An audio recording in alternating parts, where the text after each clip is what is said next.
Hi, Assalamualaikum. In this section, I will give an overview about the country we choose. So, for our group, we choose Russia. Russia, or the Russian Federation, is a country across Eastern Europe and Northern Asia. It is the largest country in the world by area, extends across 11 time zones, and shares land borders with 14 countries. It is the world's 9th most populous country in the world and Europe's most populous country. The country's capital and largest city is Moscow. St. Petersburg is Russia's second largest city and was named as cultural capital. The total population of this country is 141,698,923 as estimated in 2033 and ranked 9 in the population ranking in the world.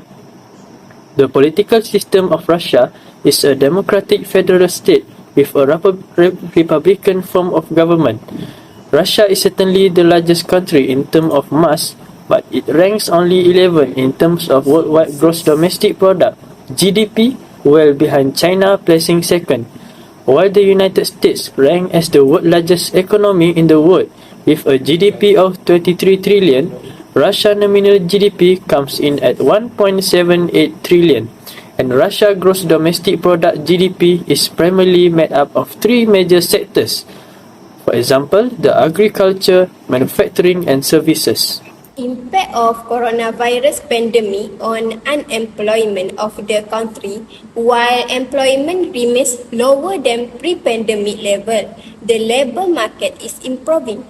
Lockdown procedure and difficulty of telecommuting in this industry can explain job loss in manufacturing, construction, retail and hospitality. The decline in employment in health and social service during a pandemic, on the other hand, is more difficult to explain. It could be due to greater mental and physical exhaustion among health workers, more illness in this section of the workforce, or a drop in employment in pandemic affected social care facilities. After that, it relates to food price. Both cyclical and structural reasons contribute for the rise in products like sugar and eggs. Higher global demand, supply delays due to bad weather, and reduced domestic harvest, notably as for sugar crops and oilseed, have all contributed to this high, as has the significant ruble depreciations. As a result, improving the targeting of crucial social safety nets in order to reduce food insecurity and poverty would be a better method to support those most affected by food insecurity.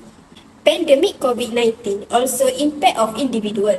COVID-19 and the impact of lockdown measure the mental health and psychological well-being on the general.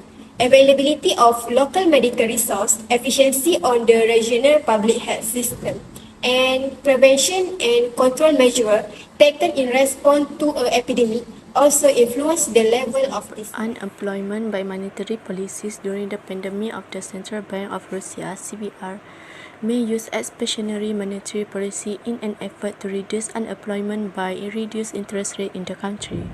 The reduction in the main rate from 5.5 to 4.5% on 19 June 2020 and to 4.25% on 24 July 2020 became the Bank Negara most significant monetary measures during the crisis. These measures are due to factors such as the consequences of the rising unemployment rate, which increased from 4.6% in March to 6.1% in May 2020. Today, the cumulative monetary policy aims to return to the target inflation rate of 4%. This is in line with experience of other countries and provide flexibility in monetary policy to reduce crisis situation. Besides, one of the ways to reduce unemployment in Russia, government need to do reduction of discount rate by the Central Bank of Russia. The discount rate is the interest rate at which commercial bank can borrow funds from the central bank.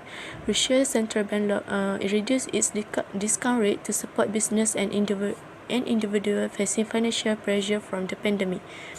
Reducing the discount rate is intended to encourage borrowing, stimulate spending, and increase economic activity during the challenging times. The measures are part of a broader global response by central banks to ease the fall in unemployment caused by the pandemic. In order to add stability to the economy, the central bank may also implement quantitative easing measures by buying government bonds. Several countries have been buying Russian bonds to help reduce unemployment and support the Russian economy during the pandemic. For example, China has been a significant investor in Russian bonds, with its holding increased from 5.6 billion in March 2019 and 85.4 billion in March 2020. This investment has helped support the Russian economy and reduce unemployment during the pandemic. Lastly, the central bank took steps to reduce the required reserve ratio during the COVID-19 pandemic. By lowering this ratio, banks were able to increase their lending capacity, providing business and individuals with greater access to credit. Additionally, individuals had improved access to credit for personal consumption or entrepreneurial endeavors. For conclusion, the COVID-19 pandemic has presented significant challenge for Russian labour market, leading to a rise in unemployment rates. Additionally, expansionary fiscal measures, including increased government spending, tax incentive, and social safety net program, can further support business and individuals affected by the pandemic. By adopting these strategies, Russia can mitigate the impact of COVID-19 on unemployment, fostering a resilient and inclusive economy for citizens. Russian government has imposed fiscal policy, which is expansionary policy by reducing taxes.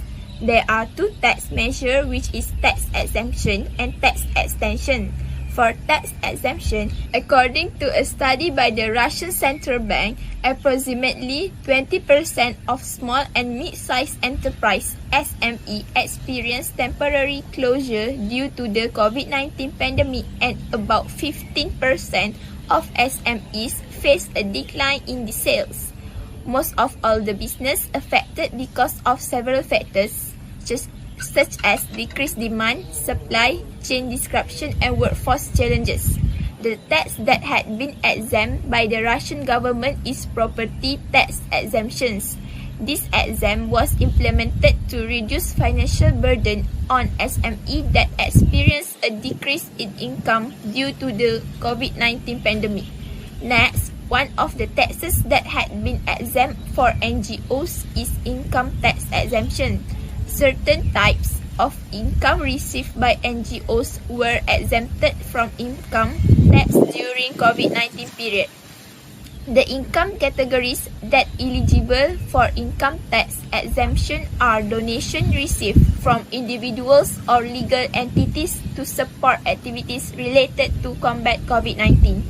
Next, for tax extension, Russian government has implemented extension of the tax payment deadline for small and mid-sized entrepreneurs (SME) for the companies that included in SME register and at the same time affected by the COVID-19 pandemic. The deadline for the payment of almost all taxes had been extended from 2 April 2020, but the deadline will depend on the specific tax. For example, profit tax deadline for SME is extended until 30 June 2020. For the property tax, the deadline for the payment was extended until 30 June 2020. Meanwhile, for land social security contributions, the deadline for the tax payment was until 15 June 2020. By implementing this measure introduced by the Russian government, the businesses will be able to repay the debt form after the expiration of the extended deadline period. This can reduce the unemployment rate as the business affected by the COVID-19 can cope with their business. I'll explain about the fiscal policy where the government increased their spending. The Russian government has increased their spending by increasing the budget for infrastructure and subsidies. This was implemented to increase economy, reduce the citizens' financial and create jobs for the citizens. For example, in 2020, the government increased the spending on road construction by 40.6% compared to the previous year. According to the Russian Ministry of Construction, Housing and Utilities, the government spent 1.8 trillion ruble in road construction during 2020. Next, Russian government allocated 54.7 billion ruble for the bridge construction and reconstruction of bridges across the country in 2020. The bridge construction project were implemented to create efficient transportation routes where the aging infrastructure and natural disasters pose risk to public safety. Furthermore, the Russian government also invested in public transportation projects which is to promote sustainable development and support the growth of urban centers. The second is, Russian government has increased the spending on subsidies for the citizens. For example, the government provided subsidies for self-employed citizens. Citizens who applied professional income tax, which is special regime tax in 2019, have been given subsidy in amount of professional income tax paid by them for 2019 as for 30 April 2020, which were given at once. Next, the government also allocated entrepreneur subsidies. Free financial assistance will be paid by the government with the amount of 12,113 ruble per employee to the affected small and medium-sized entrepreneur in the sectors. 104.4 billion ruble allocated for the expenses of SME, including salaries. More than 1.7 million individuals and companies can count on direct payments. Moreover, the government allocated subsidies for airports with the amount up to 10.9 billion ruble. So in conclusion, we can conclude the COVID-19 pandemic has had a major impact on the global economy, leading to an increase in unemployment rates in many countries, including Russia. Russia has faced fluctuating unemployment rates due to various economic and social factors. This is an important issue and a complex challenge that requires a multifaceted approach. To address this issue, it is important to consider policies and strategies that can stimulate economic growth, create job opportunities, and improve overall labor market conditions. In response to this challenge, the Russian government has implemented various measures aimed at reducing unemployment and supporting the workforce during this unprecedented crisis. As a result, the policy that has been implemented have given a positive feedback to the Russian economy and has stabilized the unemployment issue.